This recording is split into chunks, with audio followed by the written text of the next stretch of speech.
बच्चों कैसे हैं आप सभी। मैं हिमांशु अग्रवाल स्वागत करता हूं आपका मेरे इस यूट्यूब चैनल पर। तो दोस्तों क्लास 10th का जो है चैप्टर 1 साइंस का केमिकल रिएक्शन एंड इक्वेशन की हम बात कर रहे थे, उसमें पार्ट 1 डाल चुका हूं मैं। तो अगर आपने अभी तक नहीं देखा है तो प्लीज जाकर फटाफट फटाफट फटाफट वॉच कर ले। तो आज क्या करने वाले हैं, उसी चैप्टर को हम कंटिन्यू करने वाले हैं। आधा पार्ट हमारा कंप्लीट हो चुका है और आधे की हमें जरूरत है। ठीक है, आधा अधूरा हमारा सफर पूरा हो गया है और आधा अधूरा सफर हमें अब पूरा करना है। तो आइए स्टार्ट करते हैं। क्या कह रहा है भैया, टॉपिक है टाइप्स ऑफ केमिकल रिएक्शंस। आपको किस किस तरीके की केमिकल रिएक्शन देखने को मिलती है। तो भैया देखते हैं सबसे पहले नंबर पे क्या आ रहा है। सबसे पहले नंबर पे आ रहा है सर जी कॉम्बिनेशन रिएक्शन। जैसा नाम वैसे काम। कॉम्बिनेशन का मतलब क्या होता है, चीजों को कंबाइन करना। तो वही होने वाला है यहाँ पर। देखो क्या करते हैं, एक ये चीज इसके साथ कंबाइन करके प्रोडक्ट बना रही है। तो रिएक्शन की डेफिनेशन क्या होगी, व्हेन टू और मोर कंपाउंड, या रिएक्टेंट लिख सकते हैं कंपाउंड ना लिखकर, when two or more reactant combine together या reacting together to form a single compound is called as combination reaction। तो जब भी दो या दो से ज्यादा रिएक्टेंट आपस में कंबाइन करके एक प्रोडक्ट का निर्माण करते हैं, प्रोडक्ट बनाते हैं, उसे हम क्या कहते हैं, कॉम्बिनेशन रिएक्शन कहते हैं। ठीक है, अब देखो पहली रिएक्शन इसमें क्या बताई हुई है, कैल्शियम ऑक्साइड जो है बड़ी तेजी से पानी के साथ रिएक्शन करता है और क्या बनाता है भैया, स्लेक्ड लाइम। ठीक है, इसे हम बोलते हैं क्विक लाइम। इसे क्या बोलते हैं, क्विक लाइम। और ये होता है हमारा कैल्शियम हाइड्रोक्साइड, इसे क्या बोलते हैं, स्लेक्ट लाइम। ठीक है तो ऐसी रिएक्शन जिनमें एक सिंगल प्रोडक्ट बनता है और रिएक्टेंट दो या दो से ज्यादा होते हैं, उन्हें हम कॉम्बिनेशन रिएक्शन बोलते हैं। ठीक है, अब जरा देखो डू यू नो में क्या कह रहा है, डू यू नो, यस। एक सॉल्यूशन लिया जाए अगर स्लेक्ट लाइम का, जो रिएक्शन में बना है अभी ऊपर वाली में, वो वाइट वॉशिंग के लिए इस्तेमाल किया जाता है। जब घरों में सफेदी होती है ना, वाइट वॉशिंग होती है, तो उसके लिए इस्तेमाल किया जाता है। क्यों, क्योंकि कैल्शियम हाइड्रोक्साइड ना धीरे धीरे आसपास के एटमॉस्फेयर की कार्बन डाइऑक्साइड से कंबाइन करके कैल्शियम कार्बोनेट बना लेता है। क्या बना लेता है, कैल्शियम कार्बोनेट। मोटी मोटी पपड़ी सी जम जाती है कैल्शियम कार्बोनेट की। ठीक है, कैल्शियम कार्बोनेट जो है 2 या 3 दिन में वो वाइट वॉशिंग करने के बाद बनती है और उससे वॉल को एक शाइनी सरफेस जो है मिल जाता है।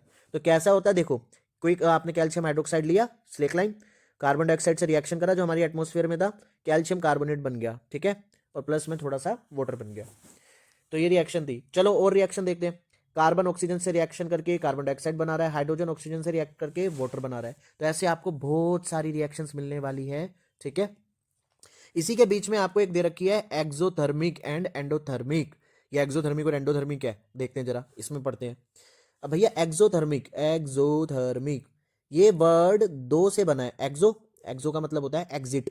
ठीक है, थर्मिक का मतलब है हीट। तो ऐसी रिएक्शंस जैसे मान लो दो चीजें आपस में कंबाइन करके ये बना रही है, प्लस में हीट निकल रही है। क्या निकल रही है, हीट। तो हीट जब भी एग्जिट हो रही होती है तो ऐसी रिएक्शन को हम बोलते हैं एक्सोथर्मिक रिएक्शन। तो भैया दूसरी रिएक्शन कौन सी होती है, दूसरी रिएक्शन होती है भैया एंडोथर्मिक। कौन सी होती है, एंडोथर्मिक। एंडो, एंडो का मतलब है एंट्री, एंट्री, थर्मिक का मतलब हीट। जब हीट की एंट्री होती है, जैसे फॉर एग्जांपल मान लो A+B, और इन दोनों को आपस में क्या करा जा रहा है, मिलाने के बाद हीट किया जा रहा है, तो C+D बनता है। तो हीट दे रहे हैं हम, दे रहे हैं मतलब एंट्री करा रहे हैं। तो दैट मीन्स ऐसी रिएक्शन क्या कहलाती है, आपकी एंडोथर्मिक कहलाती है। तो आ जाओ अपने वापसी इसी तरीके पे। ठीक है, अब जरा यहाँ पे देखना एक जरा, हमारे जो रेस्पिरेशन होती है ना, जो हम रेस्पिरेशन करते हैं, आप पढ़ चुके होंगे रेस्पिरेशन के बारे में, है ना। जब सांस लेते हैं तो हमारा फूड क्या होता है, डाइजेस्ट होता है सिंपलर सब्सटेंस के अंदर, है ना। तो देखो देखो क्या होता है सबसे पहले, अरे यार ये है हमारे पास ग्लूकोज। ग्लूकोज ऑक्सीजन से कंबाइन करता है तो क्या बनाता है, carbon dioxide, water plus energy. Energy क्या है, ये हीट। क्या है एनर्जी, हीट होती है। एनर्जी होती है भैया हीट। तो हीट होती है तो हीट निकल रही है ना। तो हीट निकल रही है तो दैट मीन्स ये कौन सी रिएक्शन होती है, एक्सोथर्मिक। क्या होती है, एक्सोथर्मिक। तो आप ये भी बात समझ सकते हो, अगर प्रोडक्ट साइड हीट आ रहा है तो दैट मीन्स एक्सोथर्मिक, और रिएक्टेंट साइड अगर हीट आ रही है तो एंडोथर्मिक। ठीक है, नेचुरल गैस को जब आप जलाते हो, जैसे मीथेन को जलाया ऑक्सीजन के साथ, मतलब जलाते हो तो ऑक्सीजन तो होता ही है ना, तो कार्बन डाइऑक्साइड बनता है, H2O निकलता है और हीट निकलती है बहुत सारी। क्या निकलती है, हीट। आग लगा के देखना, आग लगा दो, आग लगा दो, आग लगा दो। ठीक है, और क्या एग्जाम्पल है सर जी, और देखते हैं। डिकम्पोज करते हैं जब हम वेजिटेबल मैटर्स को, और उसका क्या बनाते हैं हम, कंपोस्ट, खाद बनाते हैं, तो वो भी क्या होता है, एक एक्सोथर्मिक रिएक्शन होता है। ठीक है, तो ऐसे आपको कई सारे एग्जाम्पल एक्सोथर्मिक के मिल गए हैं। ठीक है, अब यहां देखो जरा, चलो अभी वो भी देखते हैं। अब दूसरी बात देखते हैं, डिकम्पोजिशन। सर जी डिकम्पोजिशन क्या होता है, तो डिकम्पोजिशन भी दो वर्ड से बना है, डिकम्पोज। डिकम्पोज का मतलब होता है गलना, सड़ना या टूटना। तो मतलब सर जी इसमें कुछ चीज तो टूट रही होंगी। हाँ बिल्कुल, डिकम्पोज का मतलब होता है टूटना। ये कॉम्बिनेशन का जस्ट उल्टा है। वहां पे चीजें कंबाइन कर रही थी, यहाँ टूट रही है। तो देखो जरा एग्जाम्पल बड़ा मस्त है। आयरन सल्फेट था, फेरस सल्फेट भी बोलते हैं इसे। हीट करा इसे, ये टूट गया भाई जी।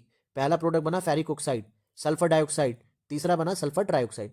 तो यहां पर एक रिएक्टेंट होता है और प्रोडक्ट आपके दो या दो से ज्यादा होते हैं, है ना। तो ये हमारा एग्जाम्पल हो गया डिकम्पोजिशन का। एक और चीज यहां पर ध्यान देने वाली है, क्या सर जी क्या देने वाली है ध्यान यहां पर? हीट हम दे रहे हैं। क्या कर रहे हैं? हीट हम दे रहे हैं। तो कमेंट में बताओ ये एंडोथर्मिक होगी या एक्सोथर्मिक होगी, ठीक है। हाँ, और क्या कह रहा है भैया, आगे चलते हैं और आगे नई बात क्या कह रहा है। आप इसमें देखेंगे कि सिंगल रिएक्टेंट ब्रेक डाउन होकर सिंपल प्रोडक्ट बना रहा है, इसे हम डिकम्पोजिशन बोलते हैं। समझ में आ गया, ठीक है। आयरन सल्फेट जो है पानी के साथ रिएक्शन करता है और जब इसको हीट करते हैं तो इसमें से सारा पानी उड़ जाता है और कलर भी जो है क्रिस्टल का चेंज हो जाता है। और क्या बन जाता है ये? Ferric oxide, sulphur dioxide, sulphur trioxide, ठीक है। फेरिक ऑक्साइड आपका सॉलिड होता है, सल्फर डाइऑक्साइड और ट्राइऑक्साइड गैसेज होती है। ये तो लिखा ही है भैया, है ना, यहाँ लिखा भी है फिजिकल से। ऐसी और रिएक्शंस भी हैं जो आपकी इस्तेमाल होती है इंडस्ट्रीज वगैरह में। जैसे कौन सी रिएक्शन यहाँ पे? Calcium carbonate.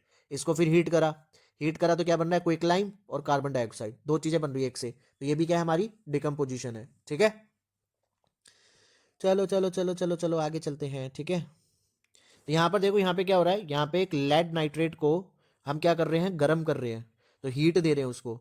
तो हीट देने के बाद ना यहाँ पर एक गैस निकलती है और वो गैस कौन सी होती है? नाइट्रोजन डाइऑक्साइड की, ठीक है। चलो आगे आगे आगे आगे। तो रिएक्शन भी दे रखी है यहाँ पे। देखो लेड नाइट्रेट है, हीट किया जा रहा है, ठीक है। तो हीट कर रहे हैं तो इसका मतलब एंडोथर्मिक है।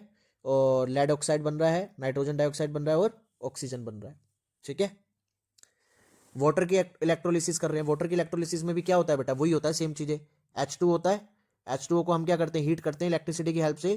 तो H2 और O2 बनता है, ठीक है। बैलेंस कर लेते हैं, बैलेंस करेंगे तो ऐसे आ जाएगा। तो क्वेश्चन भी पूछा गया कौन सी गैस डबल निकलती है? देखो ऑक्सीजन तो एक ही है, हाइड्रोजन क्या है? डबल है। तो हाइड्रोजन डबल निकलती है हमेशा, ठीक है। अब बात करते हैं डिकम्पोजिशन के टाइप्स की। तो हाँ भैया, डिकम्पोजिशन के भी टाइप होते हैं। क्या टाइप होते हैं जरा नोट करते हैं।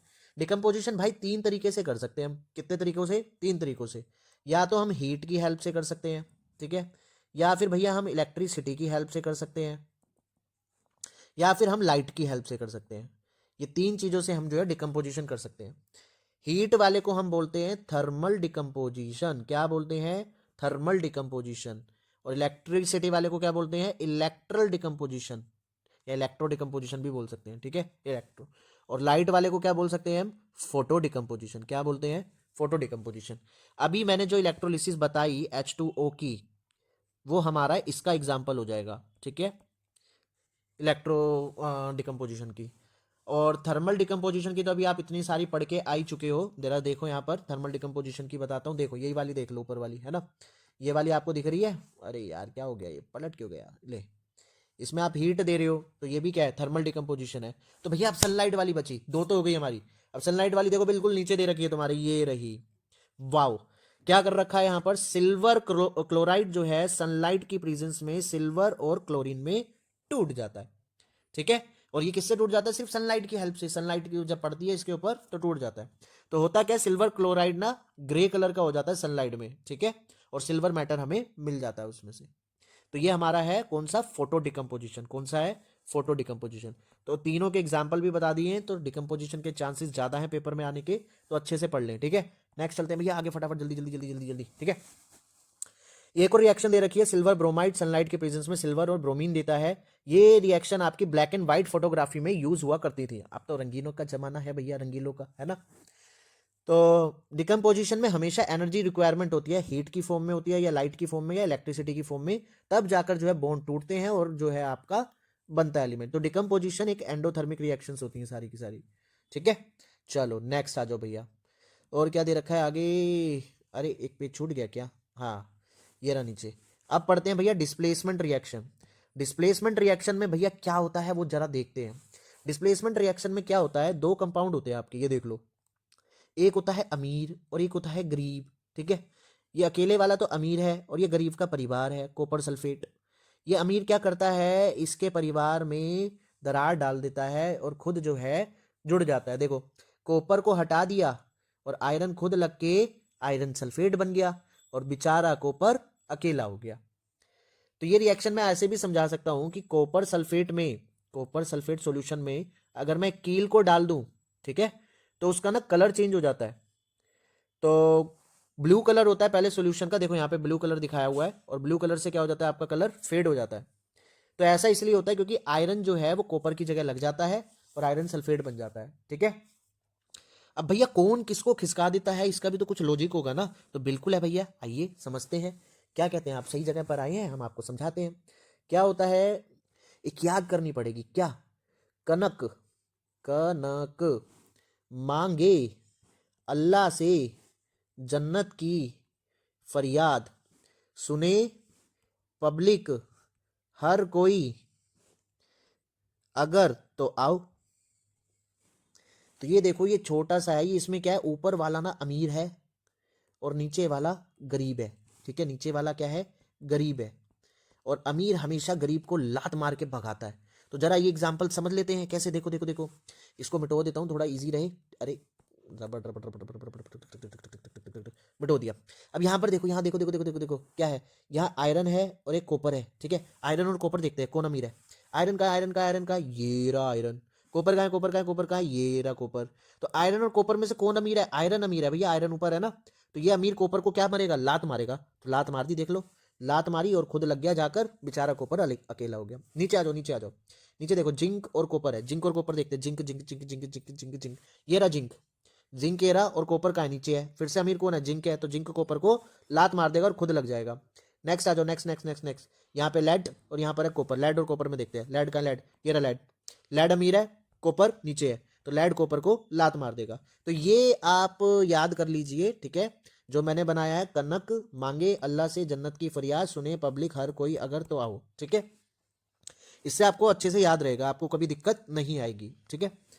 तो चलो ठीक है। अब बताओ भैया, डबल डिस्प्लेसमेंट क्या होती है। अरे डबल डिस्प्लेसमेंट, भाई डिस्प्लेसमेंट में एक खिसक रहा है तो डबल में दो खिसकेंगे, नाम से ही पता लग रहा है। यस बिल्कुल, दोनों खिसका दिए। जरा देखो, सोडियम यहाँ क्लोरीन लेके भाग गया और बैरियम यहाँ सल्फेट लग के भाग गया।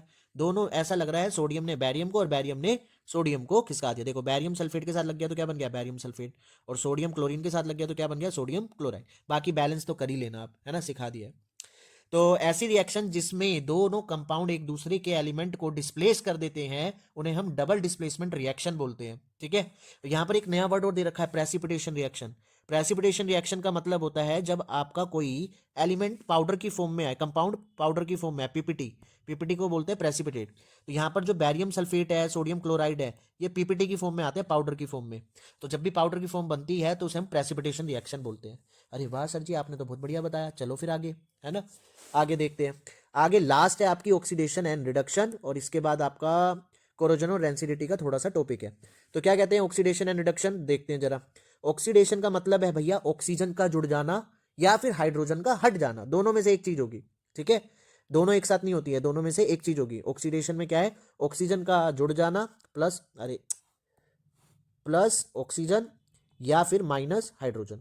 और रिडक्शन क्या है, रिडक्शन उल्टा है, ऑक्सीजन का हटना या फिर हाइड्रोजन का प्लस होना। ये दोनों काम, ये दोनों रिएक्शन हो जाती है। देखो यहाँ पर ध्यान से देखना, ध्यान से देखो, कॉपर में क्या जुड़ रहा है, ऑक्सीजन जुड़ गया ना, तो जुड़ के देखो क्या बन गया, कॉपर ऑक्साइड, ऑक्सीजन जुड़ गया तो ऑक्सीडेशन है भैया। यहाँ देखो, यहाँ कॉपर ऑक्साइड था, ऑक्सीजन हट गया, यहाँ कॉपर सिंगल आ गया, ऑक्सीजन बेचारा चला गया। ऑक्सीजन चला गया तो ऑक्सीजन माइनस हो रहा है, तो ऑक्सीजन माइनस हो रहा है तो कौन सी है, रिडक्शन। पर ध्यान से एक और चीज देखोगे, लेकिन ये हाइड्रोजन इसके साथ ऑक्सीजन जुड़ रहा है, इसके साथ ऑक्सीजन जुड़ रहा है और इसमें ऑक्सीजन हट रहा है, तो एक तरफ तो प्लस हो रहा है और एक तरफ माइनस हो रहा है। ऐसे में हम क्या कहते हैं, ऑक्सीडेशन का ऑक्स लेते हैं, ठीक है, पहला शब्द, और रिडक्शन का रेड लेते हैं। तो क्या बन गया, दोनों को मिला के रेडोक्स, क्या बन गया, रेडोक्स, लाल सांड है, रेडोक्स। तो ऐसी reaction, those reaction in which oxidation and reduction occur simultaneously is called as redox reaction. यहाँ पर भी देख, ठीक है, नीचे देखो बता रखा है यहाँ पर कौन सी चीज रिडक्शन हो रही है, कौन सी ऑक्सीडेशन हो रही है। बेस्ट एग्जांपल है, याद कर सकते हो। नीचे और भी कुछ एग्जांपल आपको दे रखे हैं, ठीक है। अब फटाफट आ जाते हैं आगे के लिए। तो आगे कोरोजन और रेंसिडिटी क्या है वो देख लेते हैं फटाफट, टॉपिक छोटे से हैं। कोरोजन का मतलब होता है भैया जब भी मेटल, समझना, ऑक्सीजन के कॉन्टैक्ट में आता है ना, तो क्या बन जाता है वो, मेटल ऑक्साइड। और मेटल ऑक्साइड थोड़ा सा खराब खुरदरा हो जाता है, मेटल की प्रॉपर्टी खराब कर देता है। तो ये ऑक्सीजन कहाँ से आ सकता है? हवा से आ सकता है ऑक्सीजन, और कहाँ से आ सकता है? वाटर से आ सकता है। तो जब भी मेटल हवा या पानी के कांटेक्ट में आता है तो वो मेटल ऑक्साइड बन जाता है। इसी प्रोसेस को हम कोरोजन बोलते हैं। क्या बोलते हैं? कोरोजन, जंग लगना। ठीक है। सबसे ज्यादा मेटल कौन सा खराब होता है आपके आसपास जो दिखाई देता है? आयरन। आयरन में जंग इजिली लगता है आपके आसपास। कूलर वूलर बहुत सारे अप्लायंसेस हैं जो आयरन के बने हैं। तो इसमें इसको ना कोरोजन को एक नया नाम दे दिया गया, रस्टिंग। क्या नाम दे दिया गया? रस्टिंग। ठीक है, रस्टिंग ऑफ आयरन। इसको बचाने के तरीके क्या क्या हैं भैया? बचाने के तरीके बहुत सारे हैं। पेंट लगा सकते हो आप उस आर्टिकल के ऊपर, ग्रीस लगा सकते हो आप, जैसे साइकिल की चैन पर ग्रीस लगाई जाती है ना। और क्या कर सकते हो? ऐसी जगह पर रखो उस आयरन के आर्टिकल को जहां पे हवा और पानी का कॉन्टैक्ट ना हो। ठीक है। ऑयलिंग कर सकते हैं। क्या कर सकते हैं? ऑयलिंग, जैसे मशीनों में ऑयल डलती है ना, ऑयलिंग कर सकते हैं। ठीक है। और क्या होता है? एक और प्रोसेस होती है गैल्वेनाइजेशन। ये गैल्वेनाइजेशन क्या होती है सर जी? हाँ वो बताओ। गैल्वेनाइजेशन इंपॉर्टेंट है, जिसके बारे में हम 3rd चैप्टर में पढ़ेंगे। लेकिन अभी ये समझ लो कि मेटल के ऊपर ना कोटिंग कर दी जाती है। क्या कर दी जाती है? कोटिंग। ताकि वो कोटिंग खराब हो, ना कि अंदर का मेटल। अभी जस्ट छोटा सा टॉपिक है, तो छोटे से टॉपिक तक ही सीमित रहो। 3rd चैप्टर में अच्छे से समझेंगे। ठीक है। एक और होती है एलोइंग, मेटल और नॉन मेटल को आपस में मिक्स कर देना। ठीक है, या मेटल मेटल को मिक्स कर देना, ये सब चीजें भी हैं। ठीक है। आपके जंग जो है कई सारे मेटल्स पे लग जाते हैं, जैसे मान लो सिल्वर पे भी लग जाता है, गोल्ड पे भी लग जाता है, खराब हो जाता है आपका वो, है ना। तो उसको हमें बचा कर रखने चाहिए। तो रेंसिडिटी क्या है? रेंसिडिटी भी सेम ही चीज है, लेकिन इसमें क्या है? फूड आइटम्स होती है। फूड आइटम्स को जब आप खुले में छोड़ देते हो थोड़े टाइम के लिए, तो वो खाना क्या हो जाता है? धीरे धीरे खराब हो जाता है, क्योंकि उसके अंदर फैट्स होते हैं, ऑयल्स होते हैं। फैट और ऑयल्स क्या करते हैं? ऑक्सीजन से रिएक्ट करके रैंसिड हो जाते हैं, खराब हो जाते हैं। तो ऐसे में खाने की स्मेल, खाने का टेस्ट, खाने का टेक्सचर सब खराब हो जाता है। तो ऐसा ना हो इसलिए क्या डाला जाता है फूड्स के अंदर? जो आपके प्रोसेस फूड होते हैं उनके अंदर एंटीऑक्सीडेंट डाला जाता है। क्या डाला जाता है? एंटीऑक्सीडेंट, जो ऑक्सीजन को हटा दे। ठीक है। जिनके अंदर ऐसे फूड जिनके अंदर फैट और ऑयल होता है। तो जैसे कि आपने देखे होंगे ना, चिप्स के पैकेट आते हैं, उनके अंदर हवा भरी हुई होती है, फ्री वंड वाली, है ना। उनमें नाइट्रोजन गैस डाली जाती है जो ऑक्सीजन को खत्म करने के काम आती है। ठीक है। इससे आपके चिप्स जरा से भी नहीं सीलते, और आप फाड़ोगे जब वो नाइट्रोजन गैस सारी उड़ जाती है तो फिर चिप्स थोड़ी देर में ही सील जाते हैं आपके। ठीक है। और क्या कर सकते हैं रेंसिडिटी से बचने के लिए? ऑयलिंग कर सकते हैं, जैसे अचार वगैरह ऑयल में डालते हैं हम, है ना, पानी के कॉन्टेक्ट से बचाने के लिए। और क्या कर सकते हैं भैया? ढककर रखो खाना। ठीक है, ढककर रखेंगे जहां पर जो है फिर पानी और हवा से कॉन्टैक्ट नहीं हो पाएगा। फ्रीजिंग कर सकते हैं, फ्रीजर मीट वगैरह जो है फ्रीजर वगैरह में रखे जाते हैं। सोल्टिंग कर सकते हैं, सोल्टिंग और शुगर, शुगर और सोल्ट भी इस्तेमाल किए जाते हैं, जिससे खाना खराब नहीं होता है। पर इनसे मीठा और सोल्ट तो आ जाएगा ना उसके अंदर, तो उस हिसाब से। और बाकी नाइट्रोजन गैस तो मैंने बताई दी है। तो 21 मिनट की वीडियो हो गई है, तो आपको अच्छा लगा हो तो प्लीज़ चैप्टर को, मतलब चैप्टर को क्या, वीडियो को लाइक कर दो, सब्सक्राइब कर दो, और कमेंट जरूर करें कि आपको वीडियो कैसी लग रही है। इसी तरीके से मैं आगे चैप्टर जो है कंटिन्यू करता रहूँगा। Thank you.